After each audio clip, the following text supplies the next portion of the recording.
قرآن میں ہو غوطہ زن اے مرد مسلمان، قرآن میں ہو غوطہ زن اے مرد مسلمان، اللہ کرے عطا تجھ کو جدت کردار۔ بسم اللہ الرحمن الرحیم۔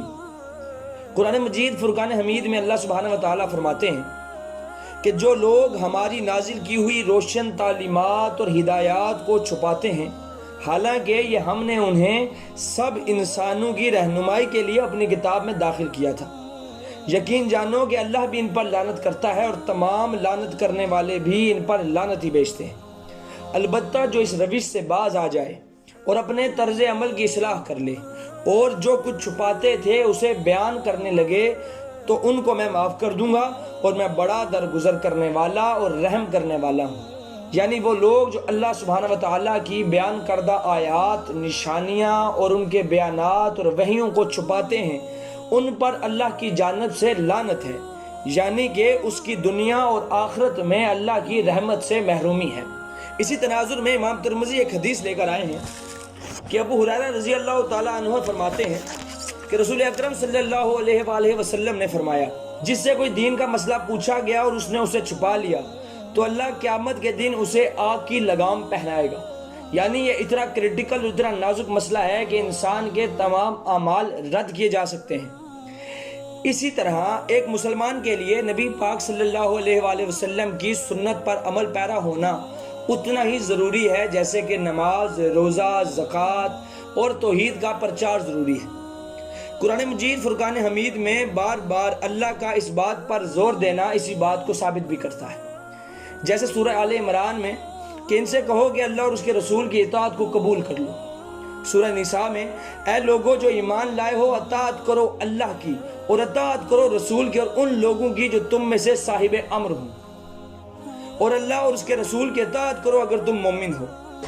اسی طرح سورہ انبیاء میں ان سے کہو میرے پاس جو وحی آتی ہے وہ یہ ہے کہ تمہارا صرف ایک خدا ہے، اور پھر کیا تم سر اطاعت کے لیے جھکاتے ہو۔ اسی طرح سورہ احزاب میں کاش ہم نے اللہ اور اس کے رسول کی اطاعت کی ہوتی۔ اسی طرح سورہ محمد میں اے لوگو جو ایمان لائے ہو، تم اللہ کی اطاعت کرو اور اس کے رسول کی اطاعت کرو، اپنے اعمال کو برباد نہ کر لیں۔ یعنی ایسے معاملے ہیں کہ ان کے اندر اگر تھوڑی سی بھی نرمی برتی گئی، اگر ان کے اندر تھوڑی سی بھی غفلت برتی گئی تو انسان کا جہنم میں جانا طے ہے۔ اللہ کی کتاب اور رسول اکرم صلی اللہ علیہ وآلہ وسلم کی سنت یعنی کہ صحیح الاسناد احادیث، ان سب کے آ جانے کے بعد اب کسی اور کی پیروی کرنا جائز نہیں ہے۔ اب اکثر لوگ پوچھتے ہیں کہ شاید پیروی کا مطلب رہنمائی حاصل کرنا یا پیروی کا مطلب کسی سے سیکھنا ہے۔ ایسا نہیں ہے۔ پیروی کا مطلب یہ کہ کسی کی بات کو آنکھیں بند کر کے مان لینا۔ رہنمائی تو آپ کسی سے بھی لے سکتے ہیں۔ رہنمائی کے لیے بڑے بڑے علماء کی کتابیں موجود ہیں جن سے ہم رہنمائی حاصل کرتے ہیں، لیکن ہم کسی بھی عالم کی بات کو اگر بغیر کسی دلیل کے ماننا شروع کر دیں گے تو یہ ان کی اطاعت کے اندر داخل ہو جائے گا۔ رسول اکرم صلی اللہ علیہ وآلہ وسلم کی ہر بات پر عمل کرنا، ان کے ہر حکم اور غیر حکم باتوں پر عمل پیرا ہونا انسان کی زندگی کو مزید آسان کر دیتا ہے۔ وہ اس لیے کہ نبی اکرم صلی اللہ علیہ وآلہ وسلم ہمارے لیے بہترین نمونہ ہے، جیسے کہ قرآن مجید میں آتا ہے کہ در حقیقت تم لوگوں کے لیے اللہ کے رسول میں ایک بہترین نمونہ ہے۔ نبی اکرم صلی اللہ علیہ وآلہ وسلم نے جو احکام اللہ کی جانب سے نازل ہوئے پہلے اس پر خود عمل پیرا ہوئے، اور ہمارے لیے جتنی بھی مشکلات تھی ان کو مزید آسان کیا۔ یعنی کہ اگر ہم سفر پہ ہوں تو کہا نماز کو آدھ کر لو، یعنی کہ قصر کر لو۔ اگر جنگ و جدل ہے اور خوف ہے تو نماز کو جوڑنے کا حکم دیا۔ اگر بیمار ہیں، کھڑے نہیں ہو سکتے تو بیٹھ کے پڑھنے کا طریقہ بتایا، اور اگر بیٹھ کے بھی نہیں پڑھ سکتے تو لیٹ کے پڑھنے کا طریقہ بتایا۔ اس طرح نبی اکرم صلی اللہ علیہ وآلہ وسلم کی مکمل زندگی ہمارے لیے مثال بنی کہ کیسے ہم اپنی زندگی کو بہتر اور احسن طریقے سے گزار سکتے ہیں۔ خطبہ حجت الوداع کے موقع پر نبی اکرم صلی اللہ علیہ وآلہ وسلم نے فرمایا، آج میں نے تمہارے دین کو تمہارے لیے مکمل کر دیا اور اپنی نعمت تم پر تمام کر دی، اور تمہارے لیے اسلام کو تمہارے دین کی حیثیت سے قبول کر لیا۔ یعنی قرآن کے مکمل ہونے کے بعد نبی اکرم صلی اللہ علیہ وآلہ وسلم کی تمام تعلیمات کے مکمل ہو جانے کے بعد اب کسی قسم کے اختراع یا ایڈیشن کی ضرورت نہیں ہے، کیونکہ اب اگر ہم کوئی بھی اختراع یا ایڈیشن دین میں کریں گے تو وہ بدعت کہلائے گا، اور اب کسی بھی قسم کے اضافے یا کمی کی ضرورت نہیں ہے۔ سنن نسائی میں ایک روایت ہے کہ نبی اکرم صلی اللہ علیہ وآلہ وسلم نے فرمایا، سب سے سچی بات اللہ کی کتاب ہے، سب سے بہترین طریقہ نبی اکرم صلی اللہ علیہ وسلم کا طریقہ ہے، اور بدترین کام نئے کام ہیں۔ ہر نیا کام بدعت ہے، ہر بدعت گمراہی ہے، اور ہر گمراہی جہنم میں لے کے جانے والی ہے۔ اور جن لوگوں نے دین محمدی کو پس پش ڈالا، یعنی قرآن اور تعلیمات محمدی کو، اور لوگوں کی باتوں کی اندھی تقلید کرنا شروع کر دی، اور ان کی ہر بات کو اپنے لیے حرف آخر سمجھنے لگے، جبکہ خالص اور مخلص مسلمان کے لیے تو حرف آخر تو بس قرآن ہونا چاہیے۔ قرآن مجید میں آتا ہے اتخذوا احبارہم ورہبانہم اربابا من دون اللہ، کہ انہوں نے اپنے علماء اور درویشوں کو اللہ کے سوا اپنا رب بنا لیا۔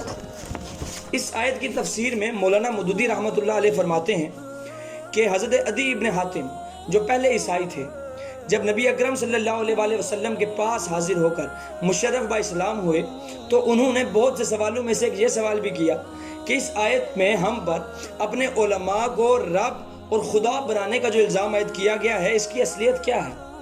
تو جواب میں نبی اکرم نے فرمایا کہ واقعہ یہ نہیں ہے کہ جو کچھ یہ لوگ حرام قرار دیتے ہیں اسے تم حرام مان لیتے ہو، اور جو کچھ یہ حلال قرار دیتے ہیں اسے تم حلال مان لیتے ہو۔ انہوں نے عرض کی یہ تو ہم ضرور کرتے تھے، تو فرمایا بس یہی ان کو خدا بنا لینا ہے۔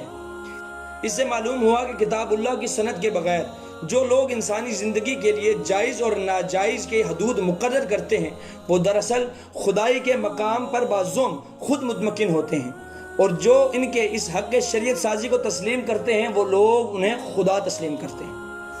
اب چلتے ہیں عنوان کی جانب۔ قرآن کی تبلیغ اور ترویج کے لیے ہر مسلک اور ہر مکتبہ فکر کے لوگ قرآن سے منسلک محافل کا اکثر انعقاد کرتے رہتے ہیں۔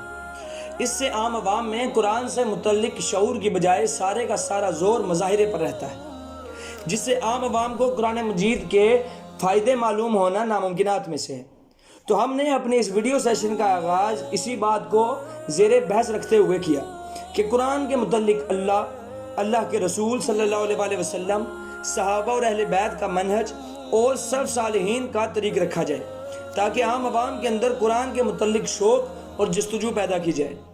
اپنی گفتگو کو ختم کرنے سے پہلے یہ معلوم کر لینا بہت ضروری ہے کہ ہمارا قرآن کے متعلق کیا عقیدہ ہے۔ قرآن مجید خالق دو جہاں، مالک کوہ و بیاباں، خالق بحر و بر، اللہ سبحانہ و تعالیٰ کا کلام خاص ہے۔